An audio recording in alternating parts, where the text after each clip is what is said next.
Plus two नाम लेखा तारीख आसी जाइए जहाँकि 26 मे 2026 तारीख ठारू आपण मैंने समस्ते ऑनलाइन माध्यम निजर नाम लिखिपारे बा ई एडमिशन करें जहाँकि साम्स पोर्टाल माध्यम निजर एडमिशन करेंगे। ता पूर्व तुम मान पाखरे किछि निहाती गुरुत्वपूर्ण डॉक्यूमेंट थिबा आवश्यक रही जेपरिक तुम मान पाखरे 10th सर्टिफिकेट थिबा आवश्यक। जदि तुम मानकर पाखरे ओरिजिनल 10th सर्टिफिकेट अच्छी भल कथा नचेत तुम मैंने ऑनलाइन रू डाउनलोड कर पार निजर सर्टिफिकेट टी ता सहित तुम मान पाखरे आधार कार्ड निजर थिबा आवश्यक निर्भुल भाव आधार कार्ड थिबो एवं गोटे पास फोटो लागिबो एवं निजर मोबाइल नंबर टी लागिबो ओटीपी पाई ता सहित तुम मान पाखरे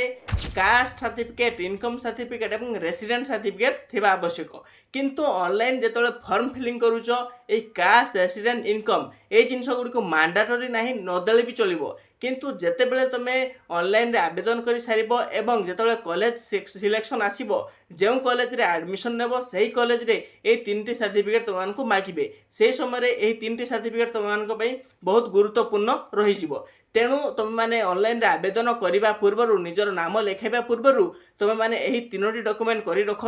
ता पूर्व तुम मैंने जितेबाला यही तीन सर्टिफिकेट मैंने आसो ताले तुम मैंने जे कॉलेज रे नाम लिखाई पार। जदि तुम मान पाखे एक कास्ट रेसिडेंट इनकम सर्टिफिकेट नाही ताहले तुम मैंने आम डेस्क्रिप्शन को जाओ कि तुम मैंने कमेंट सेक्शन को जाओ सेठारे गोटे लिंक अच्छी से लिंक को क्लिक करी तुम मैंने यही तीनोटी सर्टिफिकेट पाई तुम मैंने बुक कर पार बुझेगा तुम मैंने यही तीनोटी सर्टिफिकेट तुम मान